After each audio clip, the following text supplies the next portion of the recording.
അറ്റകുറ്റപ്പണികൾക്കായി Moolamattom power house അടച്ചിടുന്നതോടെ സംസ്ഥാനത്തെ വൈദ്യുത ഉൽപ്പാദന മേഖലയിൽ ഉണ്ടാകാൻ പോകുന്നത് വലിയ മാറ്റങ്ങൾ. പ്രതിദിനം 680 മെഗാവാട്ട് വൈദ്യുതിയുടെ കുറവ് ഉൽപ്പാദനത്തിൽ ഉണ്ടാകുമെങ്കിലും സാമ്പത്തിക നഷ്ടം ഉണ്ടാകില്ലെന്നാണ് KEB വിശദീകരിക്കുന്നത്. എന്നാൽ ജലം പുറത്തേക്ക് ഒഴുകാതെ വരുന്നതോടെ ഇടുക്കി അണക്കെട്ടിൽ ജലനിരപ്പ് ക്രമാതീതമായി വർദ്ധിച്ചേക്കാം. ഇടുക്കി അണക്കെട്ടിൽ നിന്ന് ജലം ഒഴുക്കിക്കൊണ്ടുവരുന്ന പെൻസ്റ്റോക്കിലെ ചോർച്ച പരിഹരിക്കാനാണ് പവർ ഹൗസ് അടയ്ക്കുന്നത്. കൂറ്റൻ ഇരുമ്പ് പൈപ്പിലെ ചോർച്ചയടയ്ക്കാൻ 1 മാസത്തിലധികം എടുത്തേക്കും. മഴക്കാലത്ത് പെൻസ്റ്റോക്ക് അടയ്ക്കുന്നതോടെ ഇടുക്കി അണക്കെട്ടിലെ ജലനിരപ്പ് ഉയരും.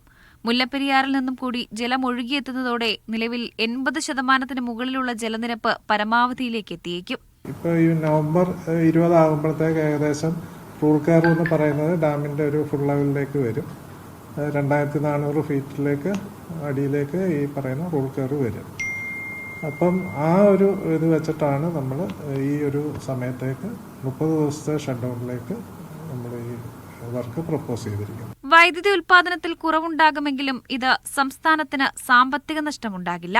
നവംബർ ഡിസംബറിൽ ഏകദേശം ഒരു 600 മെഗാവാട്ട് മാത്രമേ ഈ സ്റ്റേഷനിൽ നിന്ന് പീക്ക് ടൈമിൽ എടുക്കുന്നുള്ളൂ. ഇതിനുള്ള പവർ ഓൾമോസ്റ്റ് എല്ലാ പവറും തന്നെ നമ്മൾ സ്വാപ്പ് അറേഞ്ച്മെന്റും കുറച്ച് നമ്മൾ ഡീപ്പ് അറേഞ്ച്മെന്റിൽ അറേഞ്ച് ചെയ്തിട്ടുണ്ട്. സ്വാപ്പ് എന്ന് പറയുന്നത് നമ്മൾ ഈ കഴിഞ്ഞ ജൂലൈ ഓഗസ്റ്റ് മാസങ്ങളിൽ ഇവിടെ ഫുൾ ജനറേഷൻ ഉണ്ടായിരുന്നു.